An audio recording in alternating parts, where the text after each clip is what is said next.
যাদেরকে তাদের নিজ বাড়িঘর থেকে অন্যায়ভাবে শুধু এই কারণে বের করে দেওয়া হয়েছে, তারা বলে আমাদের রব আল্লাহ।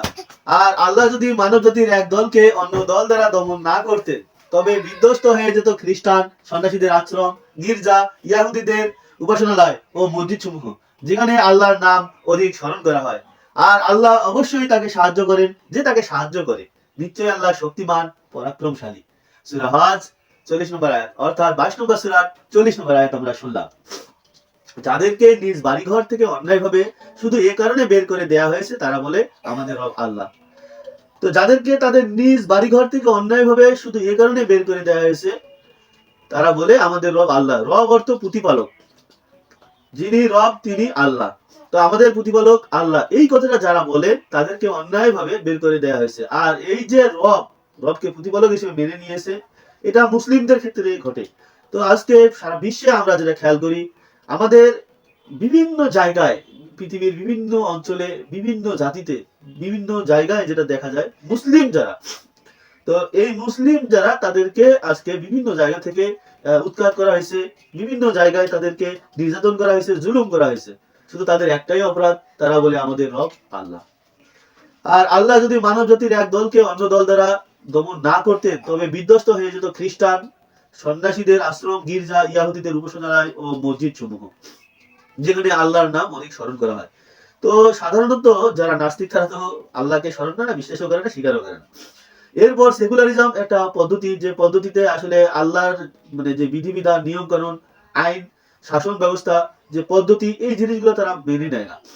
তো এই যে গির্জা, উপাসনালয়, মসজিদ সমূহ, আশ্রম, এই জায়গাগুলো আল্লাহকে অধিক স্মরণ করা হয়, আল্লাহকে আল্লাহ বলে মেনে নেওয়া হয়। হয়তো তারা অন্য নামে ডাকে, কিন্তু আল্লাহকে মেনে নেয়।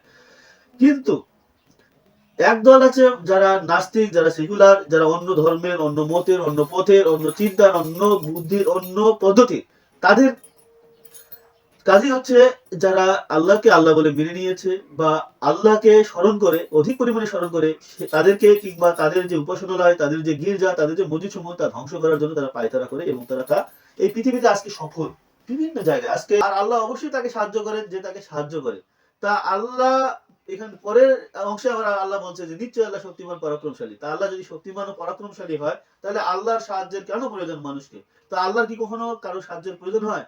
তাহলে আল্লাহ কেন সাহায্য চাইলেন? আল্লাহ আসলে সাহায্য চেয়েছেন এই কারণে যে আল্লাহকে যে সাহায্য করে, সে তার নিজেকেই সাহায্য করে, সে তার নিজের জন্য, নিজের পরিবারের জন্য, নিজের সমাজের জন্য, নিজের জাতির জন্য সে সাহায্য করে। তো এমন একটি দল যদি হয়, যে দল যারা দমন নিপীড়ন করে, তাদেরকে দমন নিপীড়নের জন্য, তাদের অতিরিক্ত মাত্রার জন্য, আবার ওই দলটা আবার তাদেরকে দমন করে, তাহলে তারা প্রতিষ্ঠা পায় বা পাবে, আল্লাহ তাদেরকে সাহায্য করবে, তাদেরকে প্রতিষ্ঠিত করবে।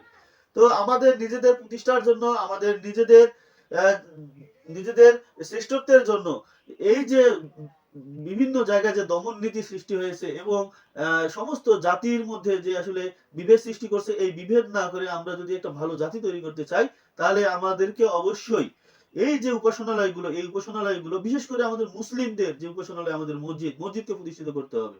আকিমুসসালাহ ওয়াকিতুজ যাকাত, লা ইলাহা এখানে প্রতিষ্ঠিত করতে হবে, আল্লাহর আইন বিধান শাসন এই মসজিদেই প্রতিষ্ঠিত করতে হবে। সালাত কায়েম করতে হবে। শুধু সালাত আমরা গেলাম, নামাজ পড়লাম, যে এইটা নয়, সালাতের মধ্যে যে বিষয়গুলা, এই বিষয়গুলোকে প্রতিষ্ঠিত করতে হবে। আমরা যা বলি তা সেখানে স্বীকারোক্তি দিব, বা সেখানে যেটা স্বীকারোক্তি দেয় সেটা বাস্তব জীবনে আমরা করব, এবং যাকাত ব্যবস্থা চালু করতে হবে, যেটা আজকে নাই। তো আমরা যদি লা ইলাহা প্রতিষ্ঠিত করতে পারি, আমরা যদি সালাত কায়েম করতে পারি, এবং আমরা যদি যাকাত ব্যবস্থা যদি চালু করতে পারি, এই মসজিদ থেকেই ইসলামের উদ্ভব, ইসলামের অভ্যুত্থান, এবং ইসলামিক শাসন ব্যবস্থা, এবং ইসলামিক শান্তি, যে শান্তির কথা বলা হয়, সেটা প্রতিষ্ঠিত হবে। আর আল্লাহ সেটাই চান, সে তেমন একটা দল, তেমন একটা জাতি তৈরি করতে। তো আমরা শুনলাম সূরা হজের 40 নম্বর আয়াত, অর্থাৎ 22 নম্বর সূরা 40 নম্বর আয়াত। তো সবাইকে ধন্যবাদ। আসসালামু আলাইকুম।